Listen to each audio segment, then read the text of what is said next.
So hi guys, మేము నలుగురం అయితే ఎక్కడికి వెళ్తున్నారని అయితే చూస్తున్నారా. ఇప్పుడైతే మేమైతే డీజిల్ అయితే కొట్టించుకుంటున్నాం. కార్లు అయితే ఎక్కడికి వెళ్తున్నామో తర్వాత చెప్తా.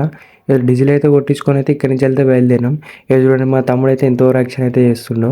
ఇక మొత్తం అయితే ఇక్కడి నుంచి అయితే బయలుదేరినాం అన్నమాట. మొత్తానికి కరీంనగర్ అయితే వచ్చేసినాం. ఇక్కడైతే ఛాయ్ అయితే తాగినాం అన్నమాట. ఇక్కడ టర్నింగ్ మీద అయితే ఛాయ్ అయితే తాగి మళ్ళీ అయితే ఇక్కడి నుంచి అయితే బయలుదేరినాం. ఇక మొత్తానికైతే మనమైతే లాస్ట్ ఫైనల్గా అయితే వేములవాడ అయితే వచ్చేసినాం. చూడండి, చాలా మందికి అయితే డౌట్ ఉంది వేములవాడ వెళ్తారా అని. నేనైతే వెళ్తాను అన్నమాట. ఇప్పుడైతే దర్శనం అయితే చేసుకొని బయటికి అయితే వెళ్ళినాం అన్నమాట. ఇక్కడనైతే అయిపోయినాక మళ్ళీ బద్దిపోచమ్మ దగ్గరికి అయితే వెళ్ళాలి కదా. ఇక అక్కడికైతే వెళ్ళినాక మళ్ళీ అక్కడ కూడా దర్శనం అయితే చేసుకొని బయటికి వచ్చినాం అన్నమాట.